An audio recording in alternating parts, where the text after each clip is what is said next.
Hi friends, నేను మీ love you mummy. అందరూ ఎలా ఉన్నారండి? నేనైతే చాలా చాలా బాగున్నాను. ఏంటి పొద్దున్నే ఆటో చూపిస్తుంది అనుకుంటున్నారా? ఏం లేదండి, మా భవ్యాని అత్తగారింటికి పంపిస్తున్నాము. అందుకని ఆటో నిండా సామాన్లతోటి అందంగా చీర సారే పెట్టి మా భవ్యాని అయితే అత్తగారింటికి పంపించడానికి అన్ని ఏర్పాట్లు చేస్తున్నామన్నమాట. ఇవి ఆటోలో ఉన్న సామాను విడివిడిగా చూపించలేను, కానీ తర్వాత చూపిస్తానండి.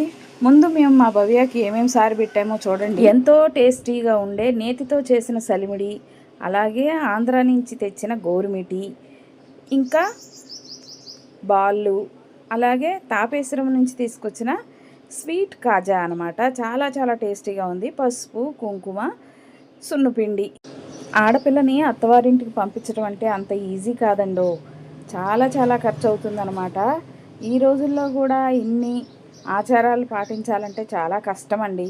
ఎందుకంటే పరిస్థితులు అలా ఉన్నాయన్నమాట. తర్వాత అత్తగారికి, మాంగారికి, ఆడపడుచుకి, అలాగే తోడు వచ్చిన వారికి, భర్తకి, బాబుకి, భవ్యకి అందరికీ బట్టలు అయితే ఇలా తీసేసుకున్నారండి. ఇంకా వచ్చిన వాళ్ళకి పసుపు కుంకుమ పెట్టి, అలాగే బట్టలు పెట్టి పంపించటం. మా ఇంటి ఆడపడుచు పుట్టింటి దగ్గర నుంచి అత్తవారింటికి చంటిబిడ్డతో వెళ్ళేటప్పుడు ఈ ఆచారం అయితే మేము పాటిస్తామండి. మీరు కూడా అలాగే పాటిస్తారా?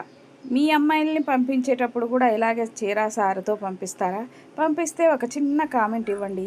మా వీడియో మీకు నచ్చినట్లయితే లైక్ చేయండి, షేర్ చేయండి, సబ్స్క్రైబ్ చేయండి ప్లీజ్. ఇంకా మా భవ్య కోసం కారు, ఆటోలు అయితే వాళ్ళ అత్తగారు వాళ్ళు పంపించారండి.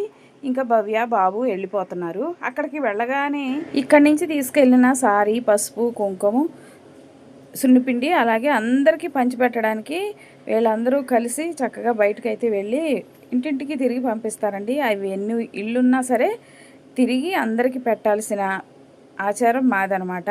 మా వీడియో మీకు నచ్చిందా? నచ్చితే తప్పకుండా లైక్ చేయండి, షేర్ చేయండి, సబ్స్క్రైబ్ అండ్ కామెంట్.